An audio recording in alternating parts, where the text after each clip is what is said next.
On this channel, we talk about independent spirituality and folk magic for free spirits. My name is Aster, and in today's video, we're gonna talk about ancestor work. What it is, why to do it, and how to do it. And just as a reminder, everything that I'm gonna say in this video, of course, is heavily influenced by my personal experiences and my cultural background. Every witch will do their thing a little bit differently, and everyone eventually finds their own personal path. But I thought it would be useful to share a thing or two that have worked for me, because maybe they could work for you as well.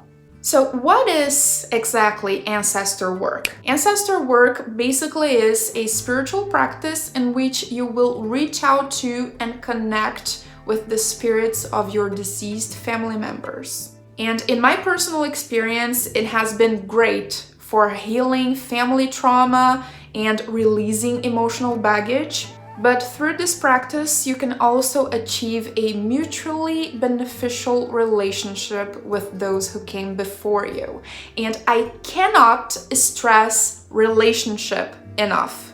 This is not a transaction, and the spirits don't exist to serve you. So make sure to be respectful with them, and I would advise you to start this practice for the right reasons. Also keep in mind that life doesn't end with death, because there are other ways of living and existing, and people who have passed away, they are exactly that, people. So treat them as such. They are still people at the end of the day.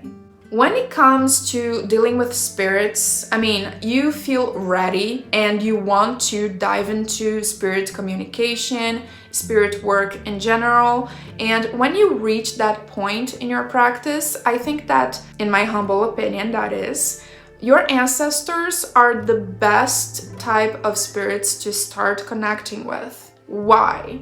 Because they will be naturally inclined, to be more favorable, to be more open to you. And therefore, they will also be more willing to help you. And what is this mutual benefit that I have mentioned? Well, for the spirits, it's spiritual evolution, which is something that they seek on the other side. And for you, protection and a little help in many different areas of your life. Because your ancestors can be your fiercest guardians and advocates. So yeah, you definitely want to connect with them. And also later on in your practice, they can help you to get in touch with other spirits. So if spirit work in a broader sense of the term is something that you are planning on doing, starting with your ancestors is a great idea, because then later on they can help you navigate this world beyond the veil. So how do you do it? How do you get started? I would suggest you to look for your oldest family members, still alive, of course, and through them get to know about family members that you didn't know of before, maybe a great grandma, who died many years ago and you never met, and get to know, uncover family stories, and if you're lucky enough, some family secrets. Get to know a little bit more in depth about your own family history and family stories. That's a good way to, start taking the very first steps. Then look around the house, your house, or maybe your grandparents' house, some house of somebody of the family where there are personal belongings of your deceased family members. See if you can find something that belonged to them, some trinket, something that was theirs and had an importance for them. Now, when it comes to family affairs, family matters, not everyone has had a smooth, linear journey with their family. Some families have a lot of secrets, a lot of trauma, a lot of complicated things that are just passed down generation after generation. And if that's the case for you, going through the door, of ancestor work can be very hard. It definitely was for me. So I will recommend you watch the first video that I've made about ancestor work, which was ancestor work having a broken family history. It was something in those lines. It's going to be linked up here and also in the description down below. So make sure to check it out after watching this video, okay? So let's continue. Another thing that you can do if you have the possibility is to start a genealogical research and a family tree. It is really very satisfying and rewarding to, take each family member and put them all together like puzzle pieces and look at all of that story and that narrative from a certain distance and see how, everything falls into place once you put in the effort and the time to get to know those people who came before you. It's really very rewarding. And there's a website that I recommend that is for free. It's called Family Search. You can not only create your own family tree on that website, but also as you fill in the information about your family members, in time, the website starts giving back information to you. So through that website, I found some very interesting things about my family members who passed away. I found some documents. I found even a signature of my grandfather. So it's definitely super worth it to check out Family Search. It's a great tool that will help you a lot to get to know your own family with little things that not even your family themselves know. Like for example, through Family Search, I was able to find out that my great grandma, she got married at 15 years old. It's little things that people in my family who are alive today, little details that they don't know. Once you took the time to, do some research, get to know about your family history, and you did your best to uncover as much information as possible, then I would recommend you do a connection ritual. What is that? I would say that a connection ritual is like a presentation. So what are you going to do? I did that. I made a list with names of family members who passed away. I gathered little objects, photos, especially photos from my family members who passed away. I got a white flour. I baked bread. I put some water in a glass and I lit a white candle, which I dedicated to my family members. So here you have to keep in mind that not everyone in your family who has passed away is exactly in a good place on the other side. Maybe they are still struggling to get over the harsh realities they lived in their lifetime. Maybe they are taken by grief, by regret. Maybe they are bitter for whatever reason. You really need to be very thoughtful and precise with who you dedicate that candle to. If you light a candle dedicated to like everybody who came before you, that's a lot of people. So I would recommend you dedicate that candle to your ancestors of highest vibration, of love and care and patience, and and I did it more or less like this. I lit the candle and I read through the list of names. Like for example, John Doe, you are loved and you are remembered. Thanks to Family Search, I got a very extensive list. In my experience, I don't think that's exactly a good idea because by the end of that connection ritual, I had a terrible headache. I think that not everyone was happy to be called. You don't need to include every single name that you are able to find and discover. Include just, I would say, like a up to 10 names. I think that's enough. And some practices that you can do to keep your ancestor work alive and with flowing energy into it. Like every day you could light a tea candle, you know, a little tea candle with some ancestor oil. By the way, I have a personal recipe that I would not mind sharing. If you would like me to share my ancestor oil recipe in another video, please let me know in the comments, okay? And along with that little candle, you can also offer water and coffee. I did that for a long time. Another good practice, but this one would be more weekly, is food offerings. I have talked about food offerings on my last vlog. I'm gonna link it up here and also in the description, so I'm not gonna go much into detail about food offerings, like what to do, what to choose, how to conduct the whole thing. But yeah, make sure to check out the last vlog because I talked really in detail about my personal take when it comes to food offerings. A monthly thing that you could do to keep the energy flowing in your ancestor work practice would be an altar cleanse. And we are going to talk about altars in a minute, okay? You have to make sure that your altar area is clean and tidy. This has to be a space very well put together, and being clean is fundamental.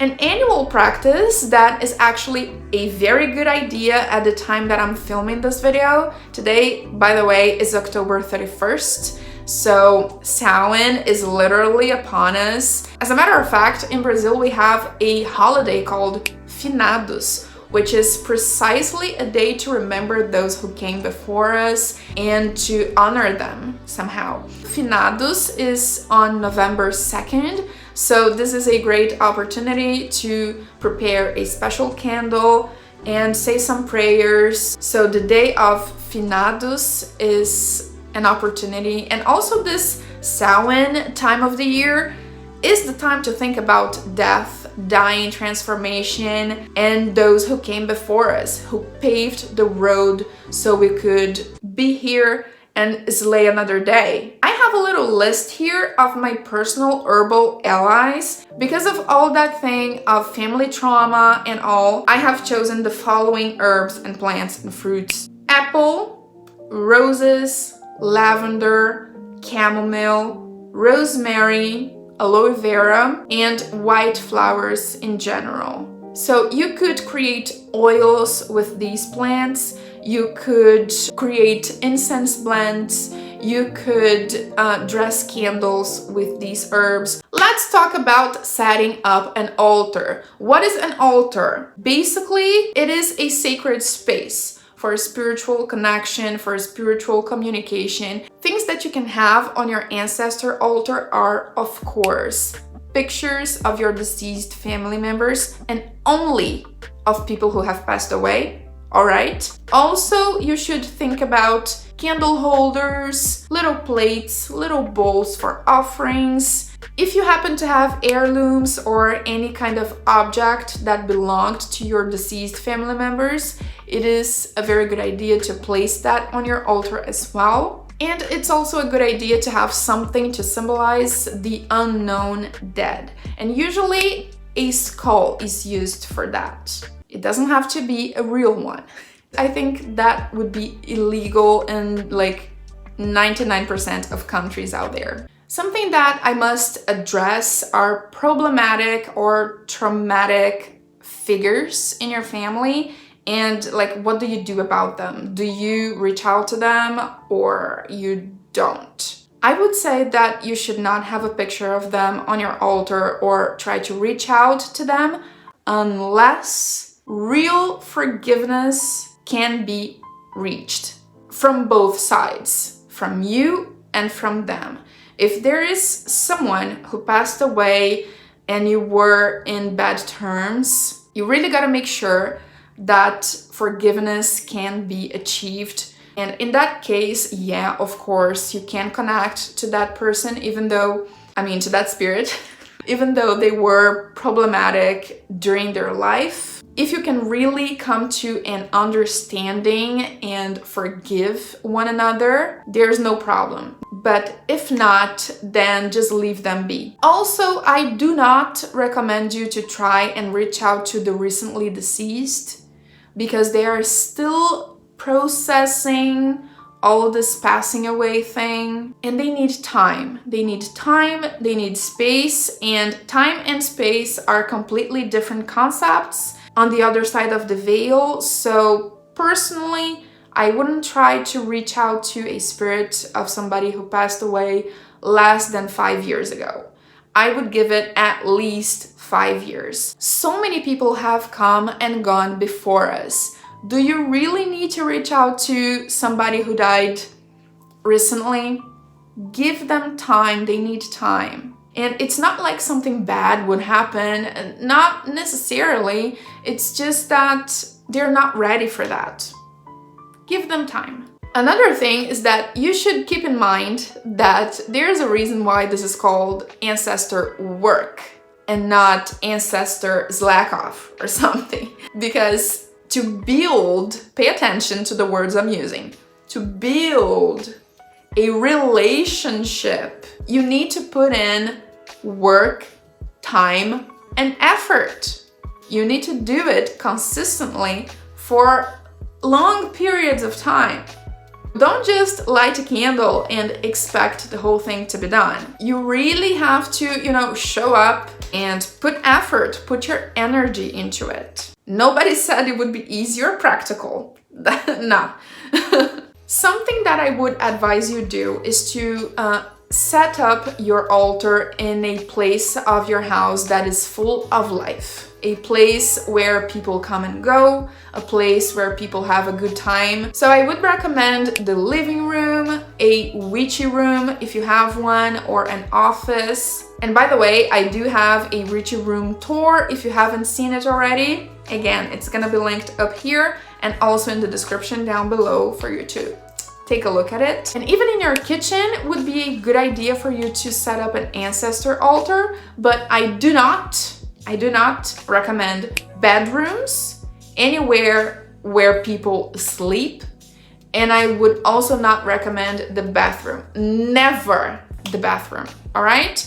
Because it has to be a place of your home that is full of life and joy, but not a place that is too intimate.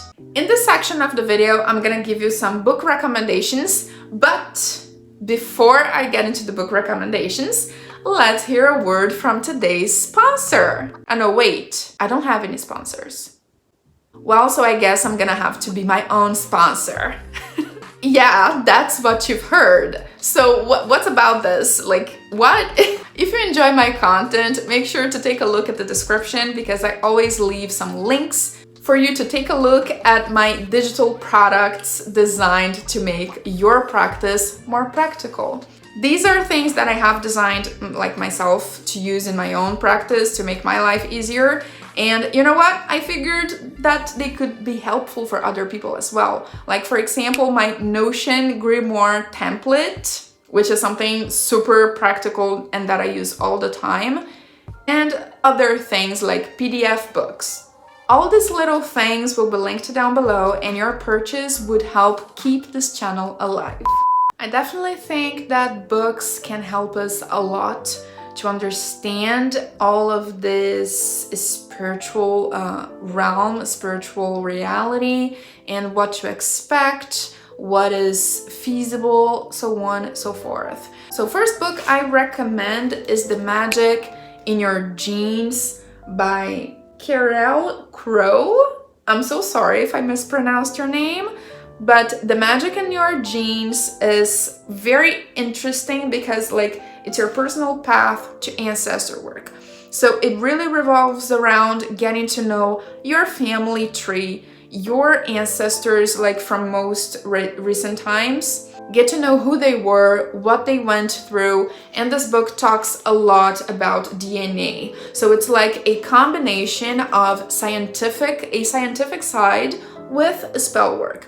Really very interesting. A classic when it comes to ancestor work is Honoring Your Ancestors by Mallory Vaudoise. It was the first book that I've read on ancestor work. It really helped me to understand what this whole thing was about. I also really like how she gets personal about her experiences, especially the bathroom incident that she mentions. It was really suffocating. Another book that turns out to have a lot of information on ancestor work is Communing with the Spirits by Martin Coleman. And even though this book is aimed at necromancy, it talks a lot about knowing oneself, first and foremost, and about ancestor work, because this author, he recommends himself that a necromancer should start by their ancestors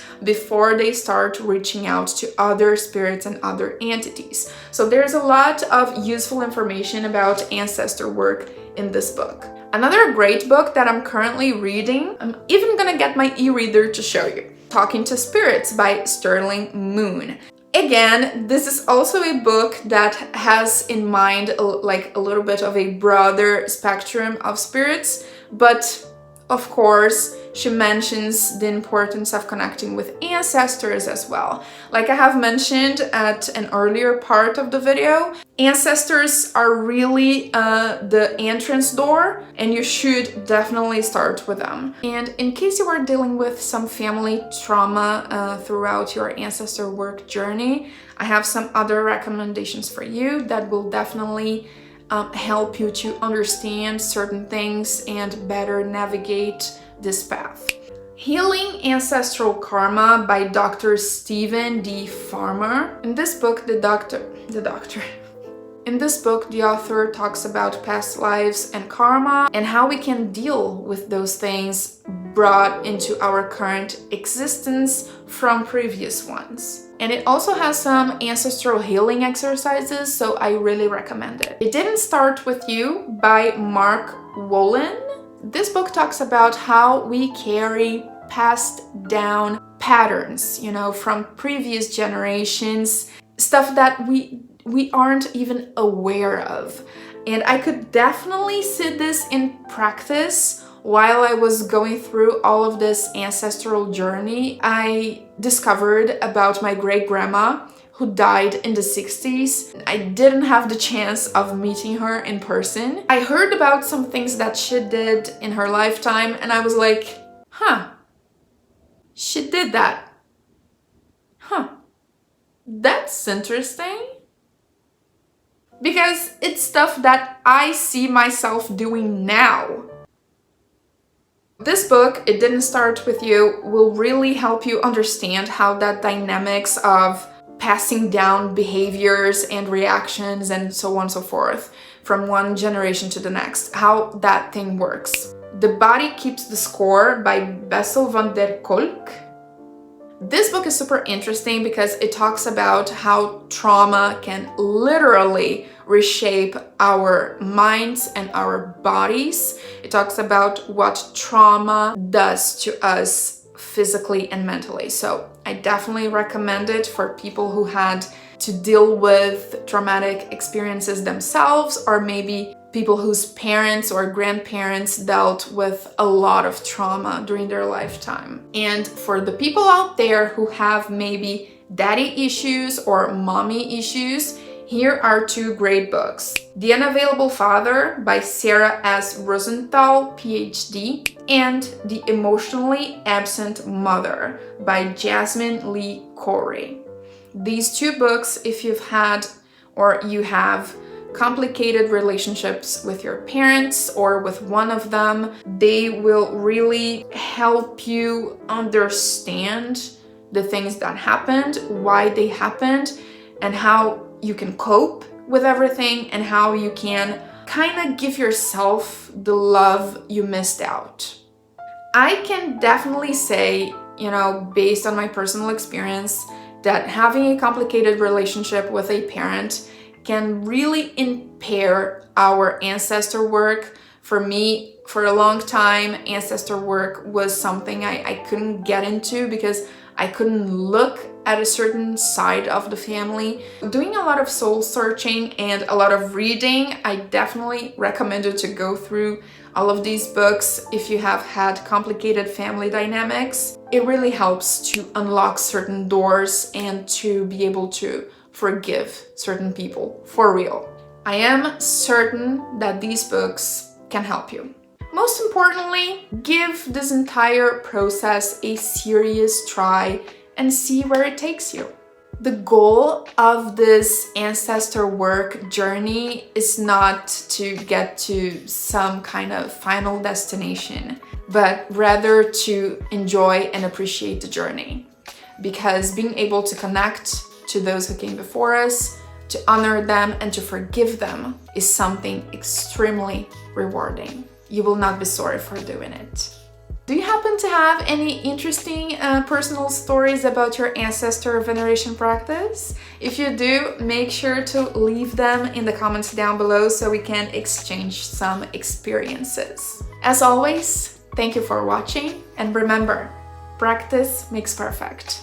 So let's get witching. Bye.